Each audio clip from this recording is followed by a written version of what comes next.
Assalamualaikum warahmatullahi wabarakatuh.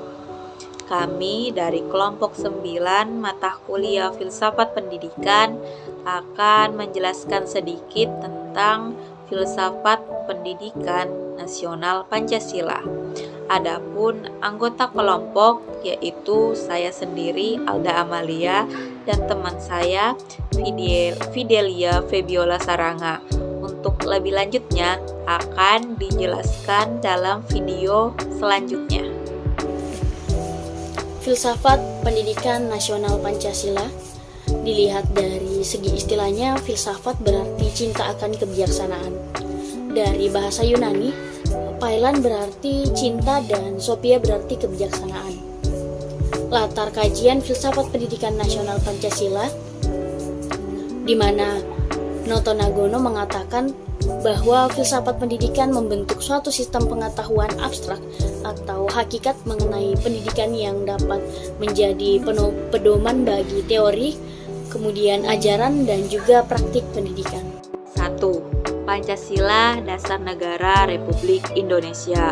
Pancasila sebagai dasar negara kesatuan Republik Indonesia meliputi dan menjiwai keseluruhan cara hidup bangsa Indonesia di dalam bernegara. Hal ini juga termasuk mencerdaskan kehidupan bangsa dengan cara menyelenggarakan kesejahteraan umum melalui pemberian bantuan atau bimbingan terhadap anak-anak agar tumbuh dan berkembang sesuai kemampuannya, sehingga dapat berpartisipasi secara aktif dalam kehidupan bermasyarakat. Yang kedua, Pancasila sebagai sumber tertib hukum. Sumber tertib hukum sesuai negara atau yang biasa disebut sebagai sumber dari segala sumber hukum adalah pandangan hidup, kesadaran, dan cita-cita hukum, serta cita-cita moral yang meliputi suasana kejiwaan dan watak dari rakyat yang bersangkutan.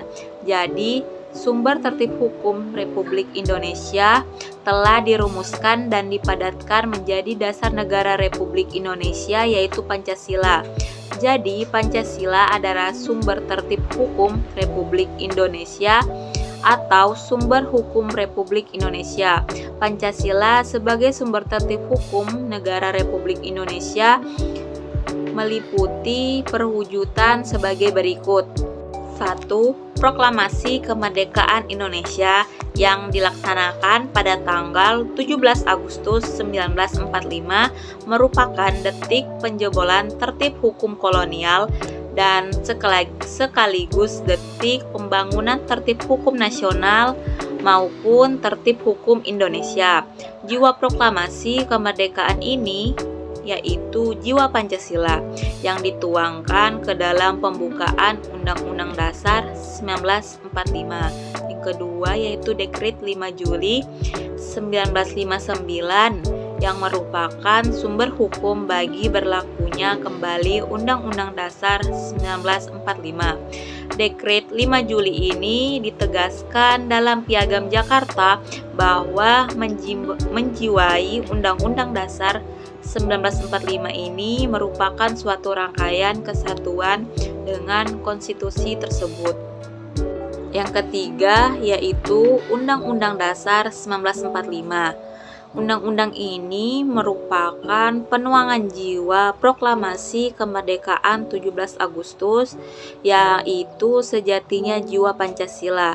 Pembukaan Undang-Undang 1945 sebagai pernyataan kemerdekaan yang terperinci serta mengandung cita-cita luhur dari proklamasi kemerdekaan dan memuat Pancasila sebagai dasar negara.